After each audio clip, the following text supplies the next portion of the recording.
Welcome to Desire Discovery, where we discuss sexual health and your erotic self. I'm Dr. Johmarx Patton, and today I'm going to talk about what is sacred sexuality.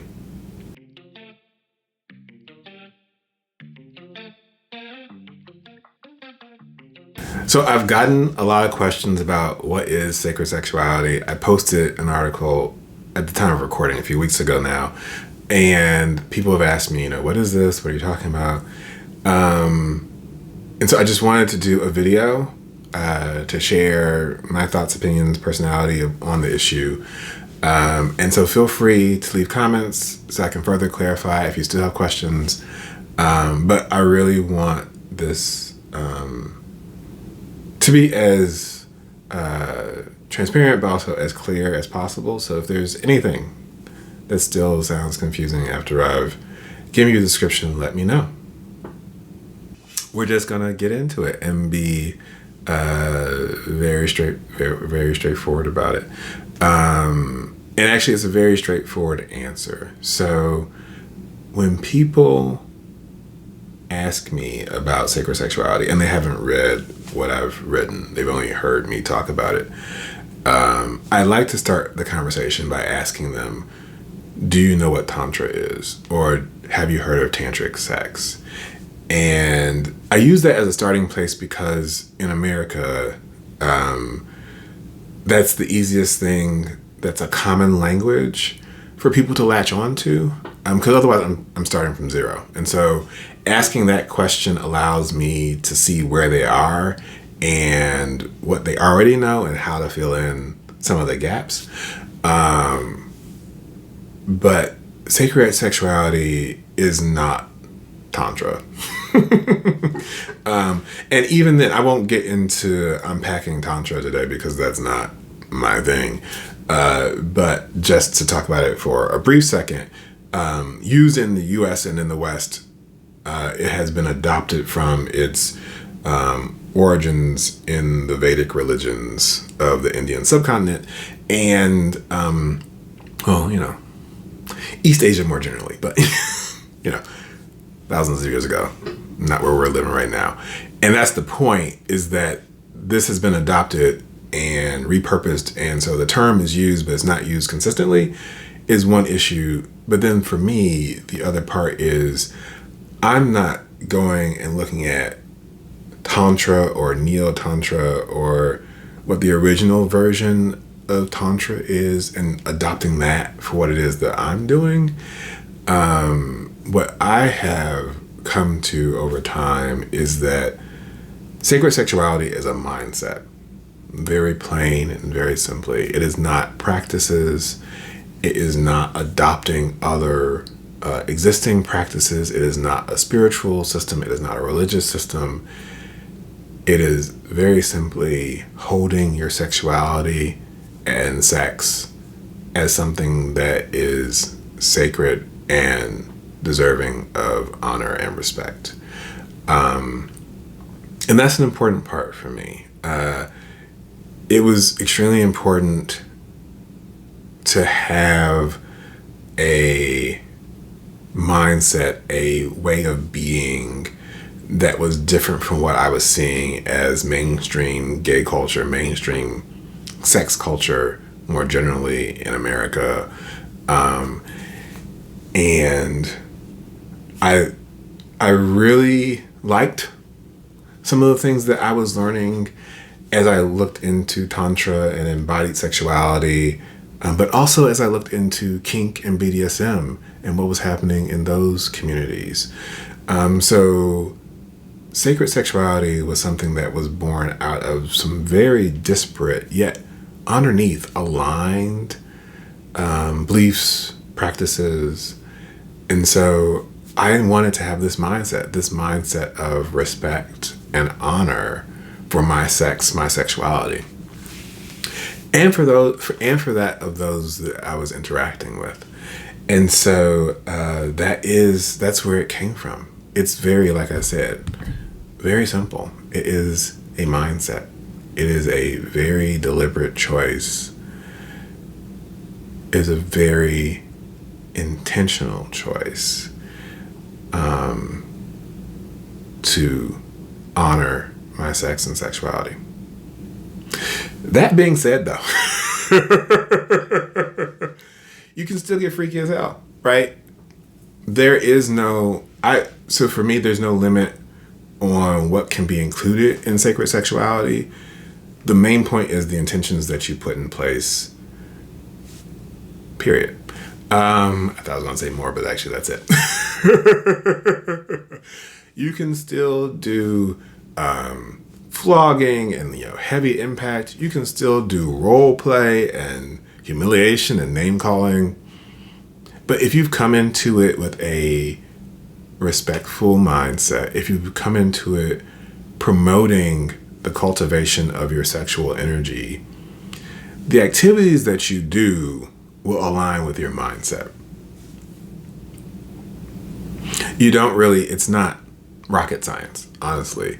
If you come into it with a mindset of honor and respect, the activities that you participate in will be honorable and respectful, regardless of what they are, right?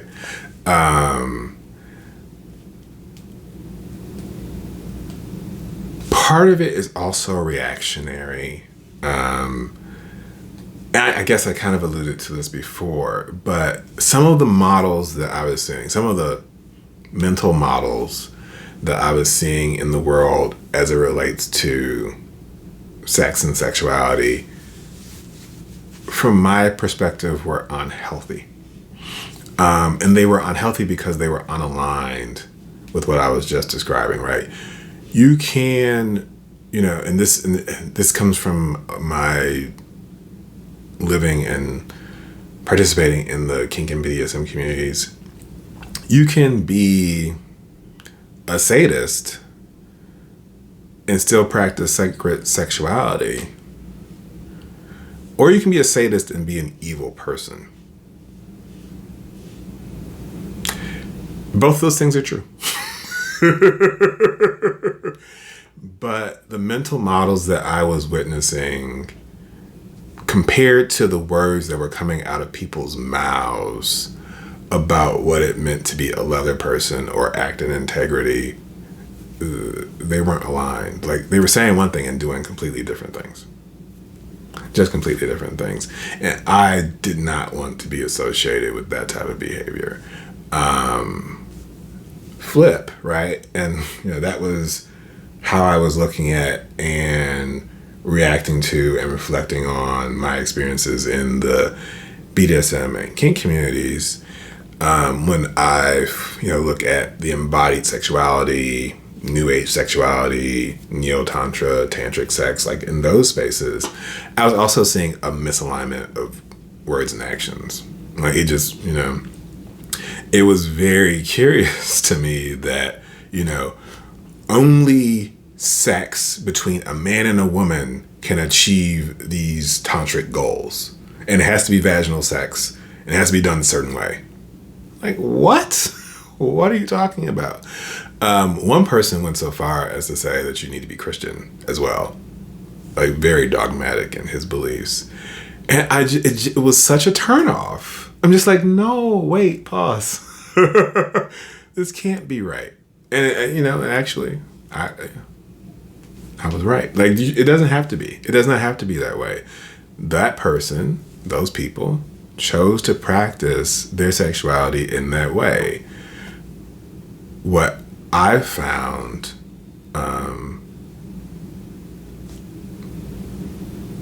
to be exclusionary was, the way that they were packaging and labeling things. There was a way for the principles, the practices that were being espoused to be open and accessible to anyone who wanted to participate in them. The choice that was made by the instructor, however, was to narrow and limit it to their lived experience. And so one of the things that I am mindful of, I know that I am not 100% on it, because guess what? I live in my own world. We all do. And so sometimes when I talk, I will talk as a gay black man from Detroit. and that's where I'm coming from.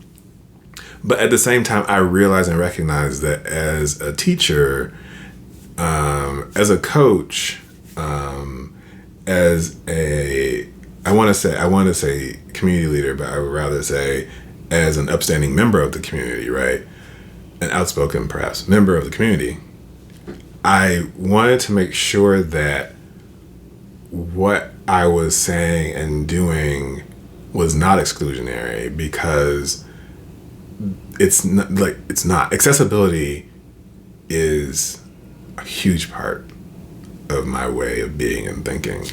And so to say that sex can only be done by certain people, to say that true tantric sex can only be done by certain people,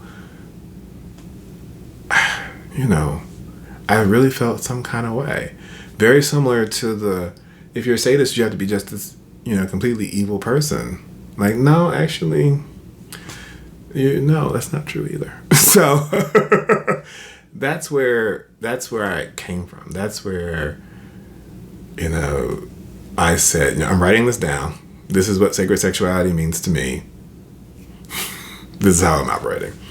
But I'm also putting it out there and saying it so that other people hear it and can pause and think and reflect on how it is they move through the world. Very few of the things that we do are specific to some group that we claim to belong to. These things are achievable by everyone that's capable, and that's, for most things, almost everybody, right? There are very few people who I'd say could not participate. And, I'm trying to think of physical limitations, and I can't think of any. It really, honestly, it's more with intellectual limitations, cognitive limitations, that you start to think about, like, how can this be accessible for this person? So that's where I'm at, right? There's no religion, creed, ethnicity, race. It's open, accessible. Come on, let's do it. So that is sacred sexuality. So I want to thank you for joining me today for this quick description of what sacred sexuality is. If you have any questions, please leave them in the comments below and I'll get back to you. Please like, share, and subscribe to the Honest Broker Network, where you can tune in to all of my content, from desire discovery to healthy self to the Honest Broker podcast itself. And so I look forward to hearing from you all. I look forward to seeing you. And I really hope that you have a healthy day. Bye, everybody.